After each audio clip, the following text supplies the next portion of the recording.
She had her hand on his arm again. Right there at our backyard barbecue, between the potato salad and the sweating beer cooler, fingers lightly grazing his wrist like it was some damn social tick. The guy, Nick from her office, laughed too hard at one of her recycled punchlines, and she tilted her head the way she always did when she wanted to be seen. I'd seen it before 100 times. Only it used to be directed at me. That night was supposed to be casual. We were hosting. Burgers, lawn chairs, citronella candles. Friends, co-workers, some neighbors I didn't care for. And her, in that sleeveless navy dress she forgot to tell me was new. The same one I'd find later, crumpled in the laundry with a whiff of cologne I don't wear. She was too loud, too touchy, too obvious, and people noticed. I caught Janice, our neighbor from 2 doors down, raise an eyebrow at the way Lauren leaned into Nick's side when they posed for a photo. I stood there flipping burgers while the whispers started circulating like flies around the grill. Inside, in the kitchen, she cornered me. The music from outside was muffled behind the patio door. She was barefoot, holding a beer bottle by the neck, and smirking like a smug teenager trying to get a rise out of Dad. "Are you jealous?" she asked, tilting her head just enough to pretend she was being playful.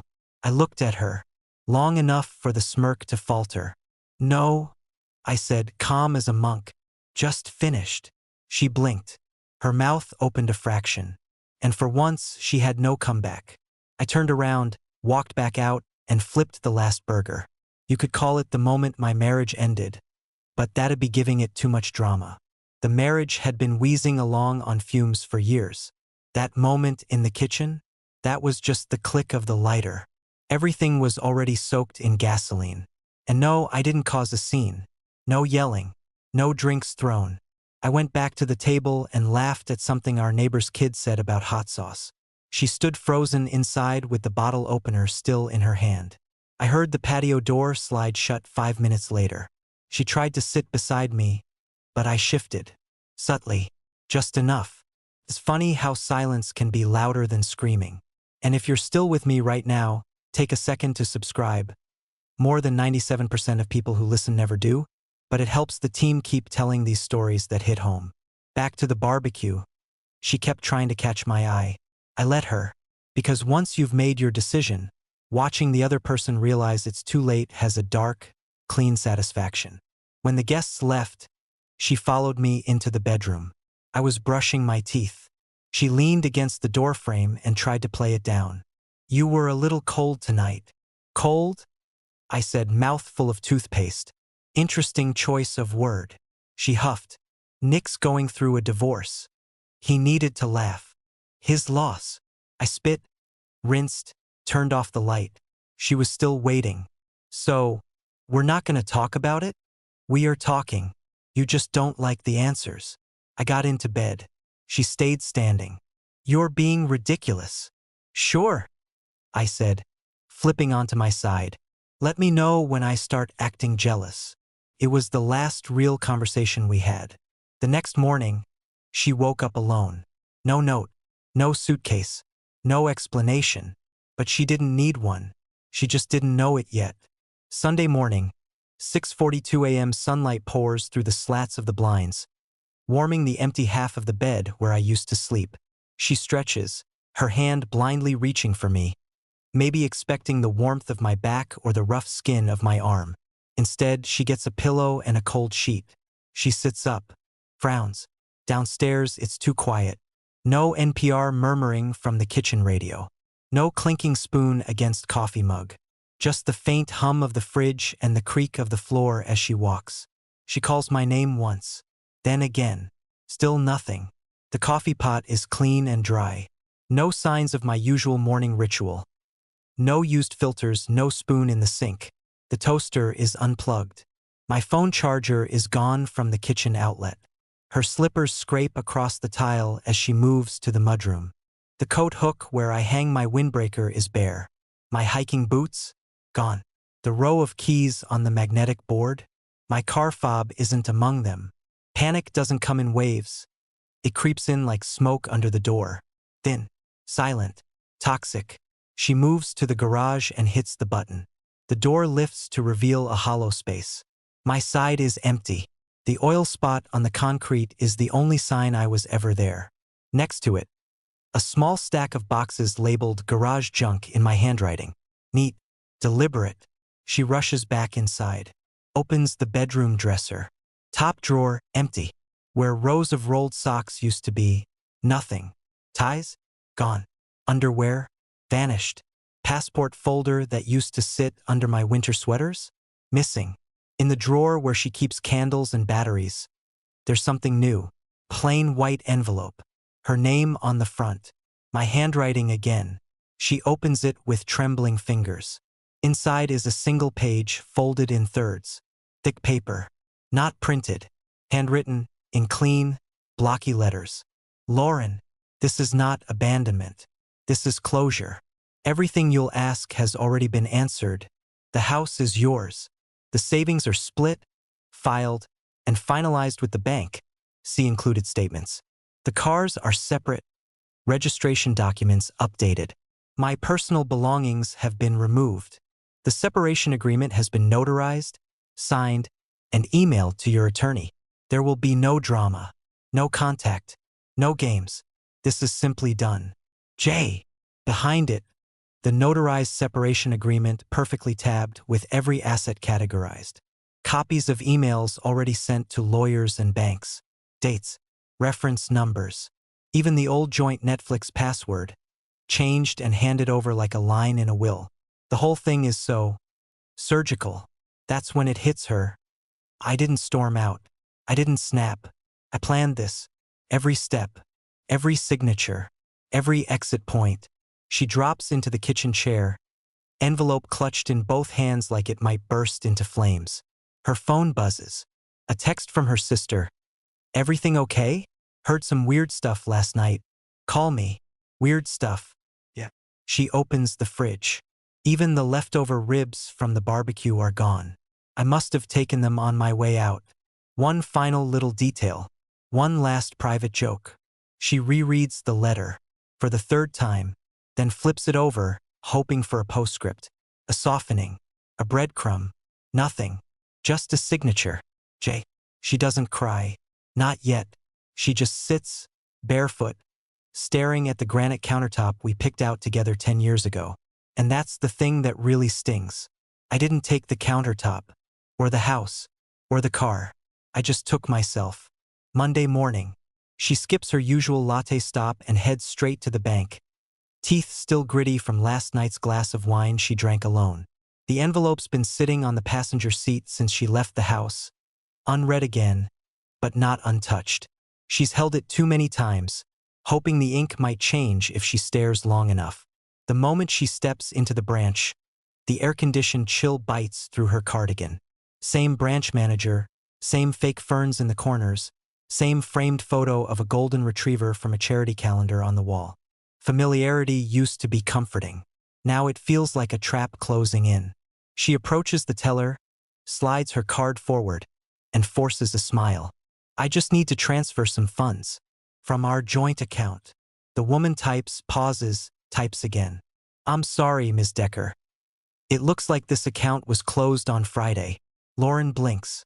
Closed? That can't be right. She fishes in her bag, pulls out the matching debit card. No, this one. The checking. Under both our names. Yes, I see it here. It was a joint account, but your husband submitted the dissolution documents last month. Finalized Friday. Lauren's mouth goes dry. I wasn't notified. The teller looks sympathetic but unmoved. All notices were mailed to the alternate address on file. What alternate address? I'm not permitted to disclose that, ma'am. A security guard shifts behind her. Nothing aggressive, just presence. Lauren feels the heat rising behind her ears. I'd like to speak with the manager, she says, sharper than intended. Within 5 minutes, she's seated in a small glass office across from a man with graying temples and a binder already open on his desk. We received the signed documentation from Mr. Decker on September 2nd, he says calmly, turning the binder around to show her the paperwork. He provided notarized proof of identity, a new mailing address, and confirmed asset division. Everything aligns with the separation agreement you receive. I didn't receive anything. You were copied on the transaction summary via certified mail. I never signed anything, she snaps. You didn't need to, he replies, still polite. He exercised his right to split jointly held assets under the legal conditions of a no-contest separation. Since your names were co-holders and not co-owners, and since the funds in the investment accounts were tied to premarital contributions from his trust. She's no longer listening. Trust. He used the trust. The one his grandfather set up. The one she always dismissed as a dusty folder in the filing cabinet. The one with terms too boring for her to read. She grips the arms of the chair as the manager continues. We also processed the closure of the investment account on Friday. The funds were transferred to an external custodian under Mr. Decker's name. As per the instructions on file, no joint disbursement was required. Her phone buzzes in her purse. She ignores it. What about the mortgage? That remains in your name. Your individual account was not affected. The monthly auto draft is still active. Of course it is. She pays the mortgage. He paid for everything else. She stands up too fast. The room tilts slightly. Is there anything else we can assist you with? The manager asks. She doesn't answer, just walks out into the sun, which now feels too bright, like an interrogation lamp. Outside, she tries her card at the ATM anyway, spits it back like a bad joke. Back in the car, she opens her banking app. Everything's grayed out. Password rejected. Two-factor authentication sent to a number she no longer recognizes. She calls the helpline, waits on hold, gets rerouted. Security questions she can't answer. New address? Last transaction? She doesn't know any of it. The voice on the other end is professional and firm. We're unable to verify your identity. You may visit your nearest branch with 2 forms of ID to request an audit. She doesn't scream, doesn't curse, just ends the call, then stares out the windshield at nothing. Every door she tries, he's already locked behind him. Every key she thought she had, replaced. This wasn't a man who panicked. This was a man who planned. Quietly, legally, completely. And for the first time, Lauren realizes this isn't the storm. It's the aftermath. By Tuesday, she's burning through contacts like matches. Friends, co-workers, even people she hadn't spoken to since their wedding. Nobody knows anything. Or maybe they do and just aren't saying. It's hard to tell. The pity in their voices sounds a lot like guilt. She finally calls Alan, his best friend since college, best man at their wedding, golf buddy, bourbon snob, the guy who once drove 6 hours just to help Jason move a sofa. She doesn't bother with pleasantries. Where the hell is he? Alan doesn't sound surprised. Doesn't even fake confusion. There's a pause. A long inhale.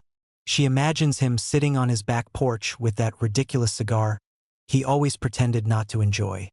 He asked me 2 years ago, Alan says, how to disappear quietly. She almost drops the phone. What? Yeah, we were up at Lake Chelan. He was off. Said he was tired of feeling like a ghost in his own life. Said he wanted to know what it would take to just vanish. And you helped him? I thought it was hypothetical. Event. Like guys do. You didn't think maybe, just maybe, to tell me my husband was planning an escape route? Alan exhales, slow. I didn't think he'd actually do it. But when I saw your name pop up just now, I figured he finally did. She hangs up before she says something that can't be unsaid.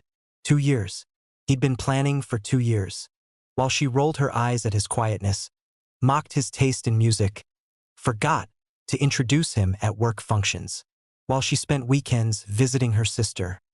While she laughed too loud at other men's jokes. Back at home, she pours herself a glass of Cabernet. Cheap, sharp, but still comfortingly bitter, and logs into Facebook. She hasn't checked his profile in days. He wasn't a frequent poster, never did status updates or memes, but there he is, posted 1 hour ago. A single photo, Jason on a sailboat, sunset bleeding into water, sky gold and lavender. He's holding the wheel, squinting into the horizon like a man with no rearview mirror. He looks leaner, tanned, relaxed in a way she's never seen. Beside him, a woman, early 40s maybe, long hair caught in the breeze. No cleavage, no red lips, just denim, sandals, and a calm smile that cuts deeper than any lingerie ever could. No ring on Jason's finger. The caption, "When noise ends, peace begins." No tags, no location, no audience selected, just public. She stares at the screen so long her eyes water.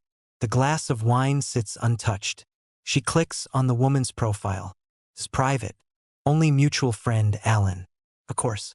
She scrolls back to their own wedding album. 15 years ago, Jason in a rented tux, eyes soft, hands gentle on her waist. A man who said, "I do," like it was a vow, not a placeholder. She checks the comments under his new post. Alan. Knew you'd find your water eventually. A college friend. You look 10 years younger. Her cousin, her own cousin, reacts with a heart. The quiet realization creeps in again, like it did at the bank. No one's checking on her. No one's calling to ask how she's holding up. Because they know. They've known. Somehow, without ever raising his voice, Jason made sure everyone understood. This isn't a man running from something. This is a man who finally ran to something. She wants to hate him, wants to scream that he gave up, abandoned her, threw their life away. But that photo, he looks like a man who won. And the worst part? She doesn't even know what game they were playing. Wednesday morning, her phone buzzes while she's still in bed. Blinds shut tight like they could hold back the growing list of consequences waiting outside. Unknown number. She answers with that clipped, suspicious tone she's adopted lately. Half defense, half desperation. "Mrs. Decker?" the voice asks. Calm, male, professional. "Yes," she says cautiously. "This is Jeffrey Hanley, legal counsel for Mr. Jason Decker. I just wanted to confirm receipt of the deed transfer and settlement documents sent to your registered address last week." "What documents?" she snaps, already sitting upright, heart crawling up her throat. "Ah, well, I can resend them digitally if that's easier." He does. Within 5 minutes, there's a PDF sitting in her inbox. She opens it on her laptop, coffee forgotten on the counter, still dressed in last night's hoodie and leggings. Her eyes scan the heading. Deed transfer, primary residence, hereinafter referred to as the property. She scrolls. Faster. Panicked. Jason signed the house over to her. Completely. No conditions. No buyouts. No shared title. She owns it. A gift. That's what the language says. A voluntary and irrevocable conveyance of real property as a gift. At first, it almost feels like a win. A foothold in the freefall. Until she gets to Exhibit C. Itemized. Delinquent property tax. $8,423.47. HOA assessments. 5 quarters unpaid $2,750. Pending roof repair estimate. Filed. Unapproved $14,680. Plumbing inspection flagged. Foundational pipe corrosion. Structural engineer's note. Subflooring separation in guest bedroom. Possible settling. Municipal fine, unmowed lot behind fence $150. In bold. Grantee has acknowledged receipt of all pending liens, fines, and assessments and accepts the property, as is, with full responsibility and waiver of claim against grantor. At the very bottom, her own digital signature. She squints. It's time-stamped. It's from when she opened the document 5 days ago. When she clicked accept through her email client without reading the fine print, thinking it was part of the bank's joint account settlement. She thought she was agreeing to asset division. She signed it, legally, digitally. It's hers. And not just the house, the crumbling foundation, the legal baggage, the bleeding expenses, the whole damn anchor. She calls the lawyer back. "You tricked me," she says. "I didn't send anything deceptive, Mrs. Decker. The documents were clearly labeled. You should have warned me." Jason has complied fully with legal requirements. "You retained your own counsel, or were advised to." That was noted. She hangs up mid-sentence. She stands in the center of the kitchen. paint peeling near the vent above the stove. She'd been nagging Jason to fix it for months. There's a faint smell coming from the basement, probably the sump pump again. She walks to the living room window. The HOA had sent another letter about the overgrown side path. She'd ignored it. Now it's her problem. The gutters? Clogged. The fence? Leaning. The chimney? Cracked. All small things when shared. Now they're hers. She doesn't cry. She doesn't scream. She just feels something worse. A slow, crawling bitterness settling behind her ribs. A gnawing realization. He didn't leave her with nothing. He left her with everything. Every neglected repair. Every deferred responsibility. Every unpaid bill tucked into the back of a drawer. He handed her the house like a gift-wrapped grenade and walked away. And she pulled the pin without even realizing it. By Friday, she's desperate to feel normal. So she does what she does best. Puts on a power blazer, slides into heels, and heads to the Regional Architecture Conference downtown. It's always been her stage. The networking, the panels, the banter over coffee with other mid-level professionals pretending they're still chasing dreams and not just clients. But something's off. The air's too polite. People she's known for a decade suddenly have urgent places to be the moment she approaches. One colleague nods vaguely and peels off toward the hors d'oeuvres. Another offers a thin smile and a catch you later, without stopping his stride. She blames the lighting, the mood, the economy. Then she catches sight of Melanie, HR liaison, local gossip sponge, and part-time yoga zealot. Melanie used to hang on her every word at these things. Now she sees Lauren, blinks, and turns. Lauren doesn't let her get away. Melanie, she says, forcing a laugh. Do I smell or something? Melanie stops, shifts uncomfortably. Lauren, look, I wasn't going to say anything, but people have read it. Read what? Melanie glances around, leans in, and whispers, the blog. Lauren frowns. What blog? Melanie bites her lip. I'm sorry, but it's about Jason, isn't it? Everyone thinks so, and you should know it's everywhere. She doesn't wait for a response, just walks off like she delivered a package no one wanted to sign for. Lauren ducks into a quiet hallway, pulls out her phone, and starts searching. It doesn't take long. The Silent Divorce, a series of essays about emotional neglect, mockery behind closed doors, and how silence can be a strategy, not a surrender. It's anonymous. No photos, no names, but the details. They're him. The writing is calm, measured, like Jason's voice if it had a pen. Stories of laughing through gritted teeth while his wife called him boring in front of friends. Accounts of being left alone at dinner parties while she worked the room, flirting in harmless ways that always seemed to cut just deep enough. And the kicker? The entries aren't angry. They're heartbreakingly neutral. A line stops her cold. There's a moment when you stop asking to be chosen. Not because you no longer care, but because you finally believe you deserve better silence than bad company. Over 80,000 shares. Thousands of comments. Women praising him for his restraint. Men writing about their own quiet exits. Therapists analyzing the patterns. The newest post. When you give someone the house, they think they won. Until they realize they inherited the rot, too. She feels the floor tilt beneath her heels. She scrolls through the comments, desperate to find someone, anyone who defends the wife in the story. There are none. And then she sees it. A photo posted in the comments by someone who clearly connected the dots. It's her. At last year's firm holiday party. Standing beside Jason, holding a martini, smirking while he looks away. Caption. This woman has no idea he's already left her. That's the worst part. It's gone viral again. She turns off her phone and walks straight out of the conference center without saying a word. No one follows. She used to be someone people looked up to, laughed with, invited. Now she's the silent cautionary tale no one wants to get too close to. The sympathy she thought she'd earned from being abandoned is gone with him, and what replaced it isn't silence. It's shame. Public and permanent. Saturday night, she's alone again. No texts, no plans, no one checking in. Her phone's been quiet all day except for one promotional email from a wine subscription she never canceled. Because you deserve better. Cute. She's curled up on the couch, same sweatpants 3 days running, half-eaten pad thai on the coffee table, wine glass in one hand, phone in the other. Scroll, scroll, scroll. And then she sees it. A photo. Actually, several photos. Tagged in a mutual friend's album. Reunion dinner at Kevin's. Long overdue. It's the group. Their group.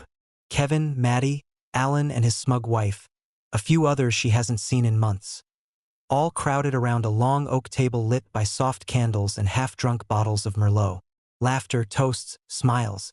And there, seated at the far end, raising a glass and leaning in toward conversation, Jason, wearing that linen button-down she once made fun of for being too retreat-core. His beard trimmed shorter than she remembered. Tan. Relaxed. Unbothered. He looks like the man she used to introduce proudly.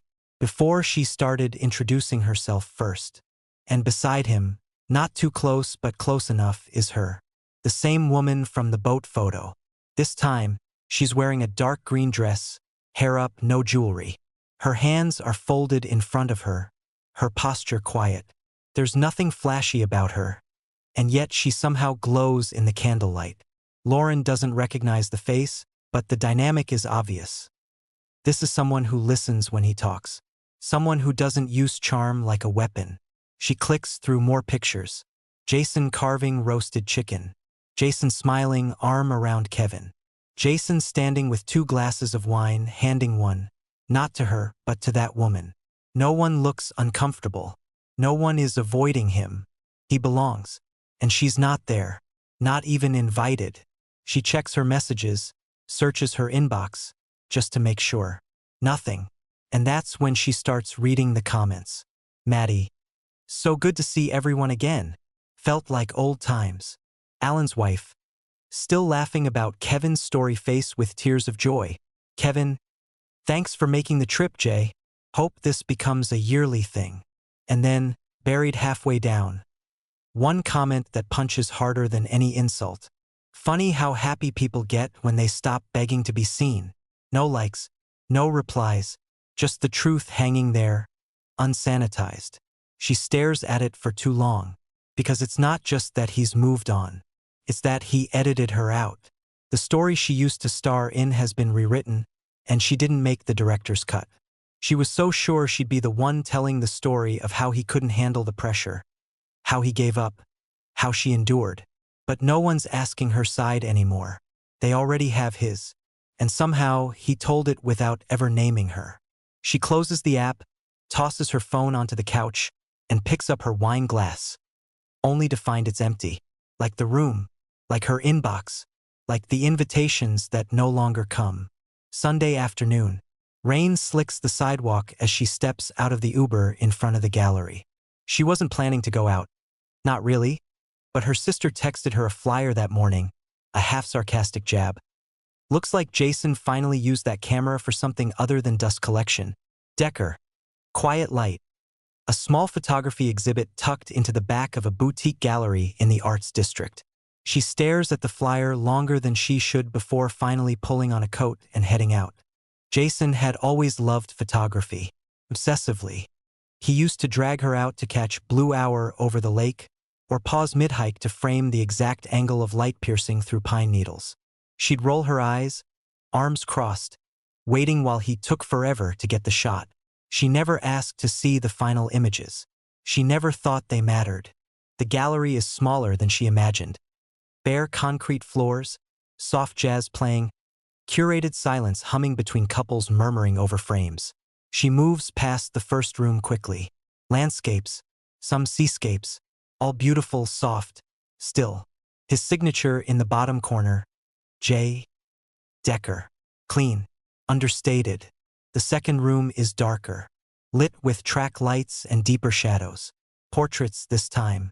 People alone, waiting, half-lit in buses, leaning against rain-streaked windows, seated on stairwells mid-laugh. Real moments caught in still time.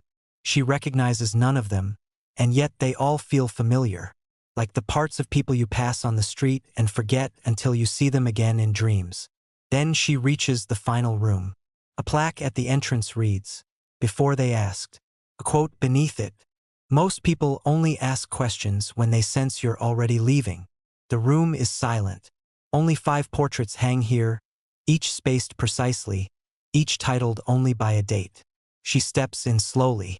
The second-to-last image catches her breath. It's her. Her back is to the camera, but it's her. The curve of her shoulder. That specific tank top she wore on their last vacation. Her reflection caught in a warped antique mirror in the corner of a Parisian cafe. Her face is blurred, not by accident but intentionally. The focus is on the mirror, the glass, the soft edge of the distortion. She gasps without meaning to. No one turns. She never knew he took that photo. That day had been awful. She'd been short with him, complained about the humidity, the service, the walking.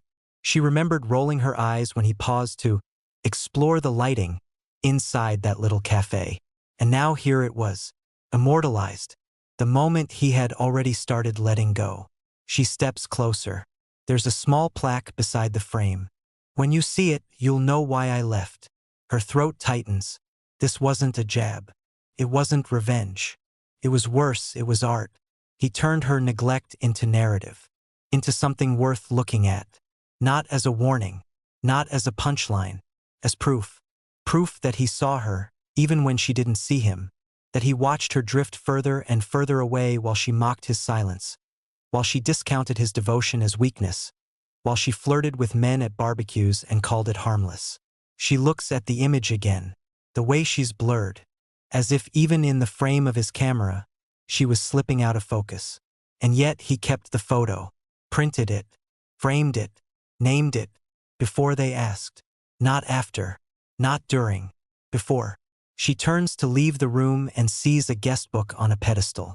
Pages filled with signatures, praise, tiny sketches of his landscapes. She sees one comment written in messy cursive. "I came for photography. I left with my gut in my throat." LT. Her own initials. She doesn't remember writing it. But maybe that's fitting.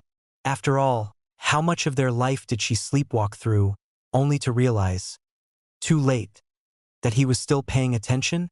The phone rings mid-morning Monday, an unfamiliar number with a New York area code. For a moment, she doesn't answer. Could be spam. Could be a creditor. Could be worse. Someone else trying to deliver another version of Jason she didn't know existed. She lets it go to voicemail, but curiosity drips like a leaky faucet. Eventually, she plays the message. "Hi, this is Elise Harmon. I'm a journalist with Wavelength. I'm doing a piece on quiet separations. Men who leave without confrontation. Your name came up in connection to a viral blog and a gallery exhibit. I'd love to hear your side. Please call me back if you're open to a conversation." Your name came up. That phrase sticks. Not his name. Yours. She paces the kitchen. The house feels heavier lately, like it's absorbing her restlessness. Every corner reminds her of a time she dismissed him. Every hallway echoes quieter now that even the pity texts have stopped. She doesn't call back. Not immediately. She Googles the journalist. Legit. Small, respected publication. Freelance, but serious. The kind of writer who uses soft punctuation and lets her subjects speak without correction. Still, Lauren doesn't want to be part of his narrative again. Not from the back seat, not when she's already been edited out so cleanly. So she declines. Politely. Taps out a message. "Thank you, but I won't be participating. I hope you find what you're looking for." An hour later, her curiosity gnaws a hole in her restraint. She finds the article anyway. The gentle exit. When men leave without breaking anything. She scrolls. There's Jason, not named, but unmistakably him. One of the anonymous subjects. Described with poetic restraint. A man who spent years being spoken over, laughed at in front of dinner guests, and told that asking for connection was needy. A man who chose not to explode but to evaporate. She reads it twice, then a third time, and then halfway through the line that hits harder than all the rest. "Jealousy isn't when you care," he says. "It's when you're still trying." I stopped trying. She stares at it, screen glowing in her lap. There's no cruelty in the quote. No venom. It's not a jab, it's a eulogy. He didn't rage. He didn't beg. He didn't lash out. He stopped trying. And that was worse, because it means he reached a point where she no longer even mattered enough to hurt. The article moves on to other men, similar stories, different lives. Quiet exits. No slammed doors. No shattered dishes. Just shoes missing from the entryway. Coffee mugs gone from the rack. Contact quietly severed like a nerve snipped clean. Lauren closes her laptop.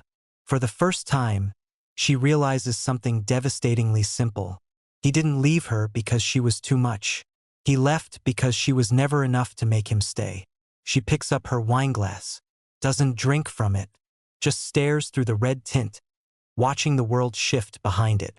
Even the media sees her as the past tense now. He owns the silence. He shaped it, published it, exhibited it, let others interpret it. She's just a shadow in someone else's clean escape. And even that feels generous. It takes her 3 flights, 2 layovers, and 1 final sprint through a rain-slick terminal in Seattle to get there. Her shoes are soaked, her blouse wrinkled, hair still damp from the cab ride over. She doesn't care. The bookstore is modest, brick walls, exposed beams, that smell of paper and cinnamon someone probably sprays on purpose.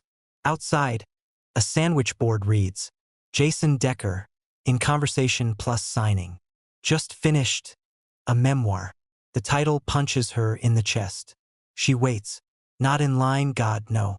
She stays at the edge of the room, behind a display of cookbooks no one's touched in years. Watches as Jason reads a chapter aloud. People laugh, nod, lean forward in their chairs. He speaks slowly, calmly. His voice hasn't changed, but there's a new weight to it now. Not sadness, solidity. Like a man who finally stopped trying to be understood. When the Q&A ends and the line snakes toward the signing table, she hangs back. One by one, they thank him, ask about the essays, compliment the gallery tie-in. She hears someone say, "It helped me leave, too." Another whispers, "That piece about the birthday dinner? That was my marriage." And still she waits, until it's just her. He's stacking Sharpies, tucking them into a pouch. When he finally looks up, they lock eyes. He doesn't flinch, doesn't smile, just waits. She steps forward. Her throat is dry. "Jason," she says. Quiet. He says nothing. "Can we talk?" A pause. He reaches for one last copy of the book, flips it open, signs it with a fluid motion, caps the pen, hands it to her. "You already asked everything you needed to," he says. Not unkind, just done. She takes the book, fingers trembling slightly. He turns back to the table, begins packing the rest of the stack into a canvas tote. Conversation over. She walks out with the book clutched to her chest, back into the cold air. In the rental car, parked under a flickering street lamp, she opens it. First page. No dedication, no preface, just a single line centered. She asked, "Are you jealous?" I answered, "No, just finished." She stares at it until the letters blur, because now she understands. That moment in the kitchen, beer bottle in her hand, smirk on her face, that wasn't the start of a fight.